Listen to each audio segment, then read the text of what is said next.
Hoy hablaremos sobre la crisis de 1929, la caída de la bolsa o también conocida como la Gran Depresión.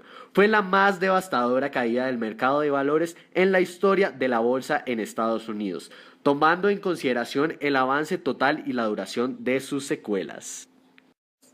La Primera Guerra Mundial. Esta guerra llevó a problemas económicos que duraban mucho tiempo. Hubo una disminución demográfica. Casi el 10% de la población europea había salido de sus países para irse a otros lugares. Una de las consecuencias de la caída económica fue la guerra, pues los gobiernos estaban en la necesidad de hacer préstamos, tanto en los bancos nacionales como en bancos de otros países, para comprar todos los gastos relacionados con la guerra. Y esto también llevó a los gobiernos a crear más moneda. Y si la gente tiene más dinero, los precios de todo suben y se crea la llamada inflación. Dicha guerra creó un nuevo mapa político de Europa con nuevas fronteras que cambió la estructura económica comercial al destrozar los mercados y perder la calidad económica, pidiendo nuevas inversiones.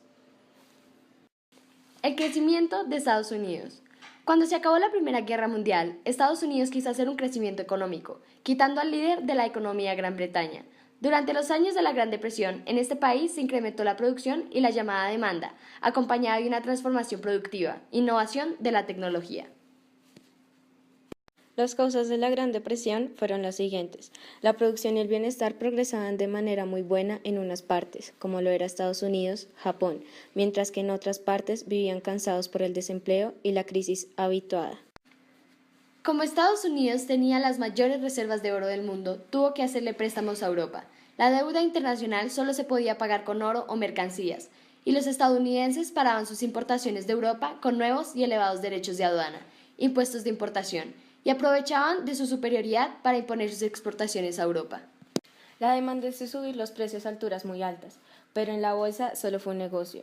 Para el ciudadano se trataba de invertir sus economías y dicho negocio siguió en unos límites razonables, pero pasado el tiempo los estadounidenses empezaron a jugar a la bolsa con dinero prestado.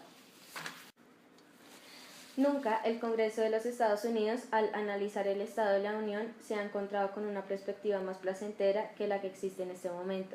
La gran riqueza que ha creado nuestras empresas y nuestra industria y que ha ahorrado nuestra economía ha sido distribuida ampliamente entre nuestra población y ha salido del país en una corriente constante para servir a la actividad benéfica y económica en todo el mundo. Las exigencias no se cifran ya en satisfacer las necesidades, sino en conseguir el lujo. El aumento de la producción ha permitido atender una demanda creciente en el interior y un comercio más activo en el exterior. El país puede contemplar el presente con satisfacción y mirar hacia el futuro con optimismo. Mensaje al Congreso del presidente Calvin Coolidge, 4 de diciembre de 1928. Después de la guerra, el desempleo ha sido la enfermedad más extendida, insidiosa y destructiva de nuestra generación. Es la enfermedad social de la civilización occidental en nuestra época. The Times, 23 de enero de 1943. El jueves 24 de octubre de 1929 se produjo el crash de la bolsa de Wall Street. Más de 13 millones de títulos que cotizaban en baja no encontraron compradores y ocasionaron la ruina de miles de inversores, muchos de los cuales habrían comprado las acciones con créditos que ya no podrían pagar. Esto llevó a que la gente entrara en pánico y quienes poseían dinero en cuentas bancarias corrieron a retirarlo. Los bancos no eran capaces de hacer frente a tal magnitud de reintegros. Y además, como en los Estados Unidos se había tratado de hacer frente al descenso de la demanda como una expansión del crédito a los ciudadanos comunes, se vieron desbordados por deudas incobrables. Ante esto, se negaron a dar nuevos créditos y a refinanciar las deudas existentes, pero sin embargo, aproximadamente 600 bancos americanos quebraron. A partir de ese momento se inició un gran periodo de contracción económica mundial conocido como la Gran Depresión. En los Estados Unidos, el descenso del consumo hizo que los stocks acumulados crecieran, las inversiones se paralizaran y muchas empresas tuvieran que cerrar sus puertas. El colapso de los valores de las acciones siguieron tres etapas: jueves negro, lunes negro y martes negro, ya que el crack no se desarrolló en un único día. La caída inicial ocurrió el jueves negro 24 de octubre, pero fue el catastrófico deterioro del lunes negro y el martes negro, 28 y 29 de octubre, el que precipitó la expansión del pánico y el comienzo de las consecuencias sin precedentes y de largo plazo para los Estados Unidos. El colapso continuó durante un mes y coincidió con el comienzo de la Gran Depresión, un periodo de declive económico en las naciones industrializadas y que llevó al establecimiento de reformas financieras y nuevas regulaciones que se convirtieron en un punto de referencia. La crisis del 29 ha sido probablemente la mayor crisis económica a la que se ha enfrentado el sistema capitalista.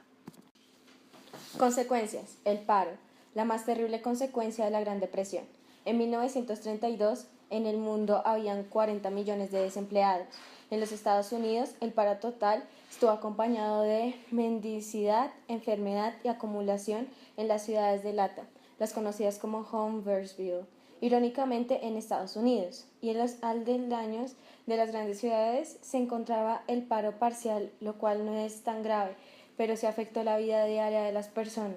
En Estados Unidos, un 63% de un 100% de los trabajadores industriales estaban contratados por tiempos temporales, donde los salarios, los cuales ya eran bajos, se convirtieron en salarios de hambre. La juventud sufrió mucho, pues la búsqueda de su primer empleo era muy inútil y los centros docentes no podían soportar la extensión de la enseñanza. Descenso demográfico se produce por la disminución de matrimonios, la natalidad y las migraciones, junto con el aumento de la mortalidad infantil y de personas mayores de edad. Los diferentes grupos políticos crearon diferentes medidas demográficas para enfrentar la crisis. Estas fueron: los liberales propusieron restringir la natalidad para disminuir los efectos sociales de la crisis y los totalitarios impusieron el crecimiento de la población por razas ideológicas que aquellos grupos ya tenían. Estados Unidos, al darse cuenta de este gran problema en el que estaba pasando, negaron la entrada de inmigrantes a otros países. Desigualdad en la estructura social. Podemos ver que aunque se produjeron importantes quiebras en todos los negocios, los bienes y propiedades de las personas ricas no disminuyeron mucho, lo cual en las clases medias y bajas aquella depresión sí las afectó mucho. La burguesía media y baja se vio muy afectada en los acontecimientos de la crisis, pues los llevó a empobrecer de manera grave.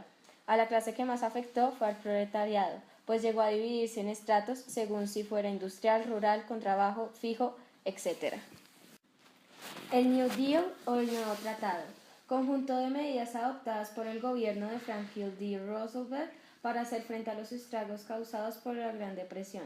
Fueron adoptadas entre 1933, cuando Roosevelt llega a Casa Blanca, y en 1937 muchas de ellas fueron aprobadas en sus primeros 100 días de gobierno, que fueron una frenética actividad legislativa.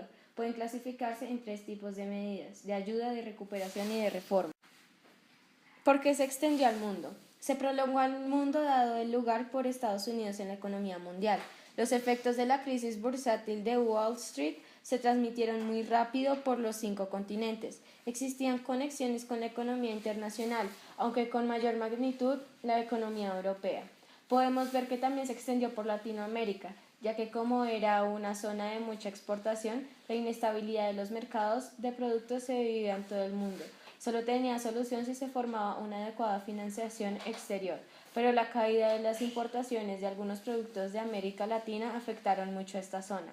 Europa ayudó mucho a Latinoamérica, ya que como estaban en una relación internacional en la parte comercial y financiera con Estados Unidos, involucró importantes mercados que estaban muy vinculados con las economías latinoamericanas. Conclusión. La Primera Guerra Mundial fue seguida de un derrumbamiento de carácter planetario, al menos en todos aquellos lugares en los que los hombres y mujeres participaban en un tipo de transacciones comerciales de carácter impersonal. De hecho, los orgullosos Estados Unidos no solo quedaron a salvo de las convulsiones que sufrían otros continentes menos afortunados, sino que fueron el epicentro de un mayor terremoto mundial que ha sido medido nunca en la escala de Richter de los historiadores de la economía, la Gran Depresión, que se registró entre las 2 guerras mundiales. En pocas palabras, la economía capitalista mundial pareció derrumbarse en el periodo entre guerras y nadie sabía cómo podía recuperarse.